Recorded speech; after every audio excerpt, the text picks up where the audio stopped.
An accidental shooting, a very messy cover-up, and now concern for the young man who pulled the trigger. He did something that nobody in this entire city will ever probably experience. Well, our top story tonight comes with a warning. The details are disturbing and may be difficult to listen to.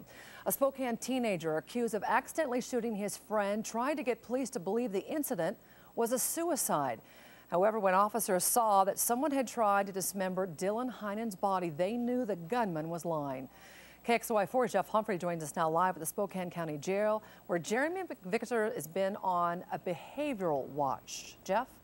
And Nadine, that is because corrections deputies here inside the jail still trying to determine just how volatile McVicker might be. They know he was sitting there with his best friend. A fatal shooting happened. McVicker then turned suddenly violent and only thought of ways to keep himself out of trouble as his victim took his last breaths. Jeremy McVicker was crying in court this afternoon. His friend says the 19-year-old is remorseful, knowing he won't ever be able to take back the fatal shot that killed Dylan Heinen.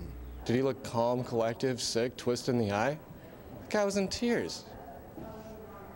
He did something that nobody in this entire city will ever probably experience. Friends say McVicker was so distraught he had shot his friend that when McVicker tried to dismember Heinen's body, he was just trying to erase what had happened.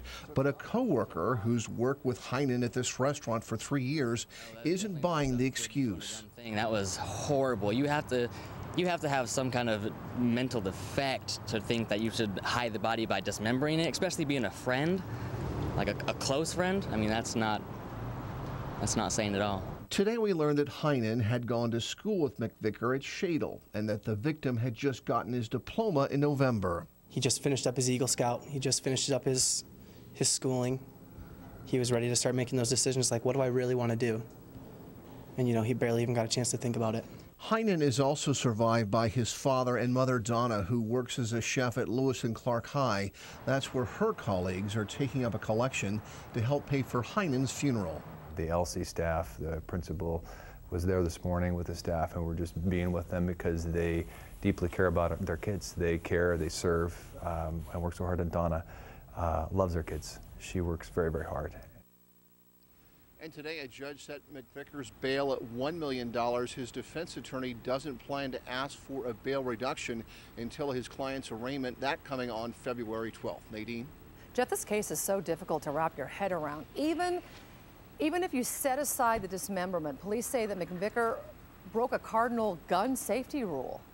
Well, actually, a couple of rules. Today we learned from the police department that the gentleman involved in this had been drinking.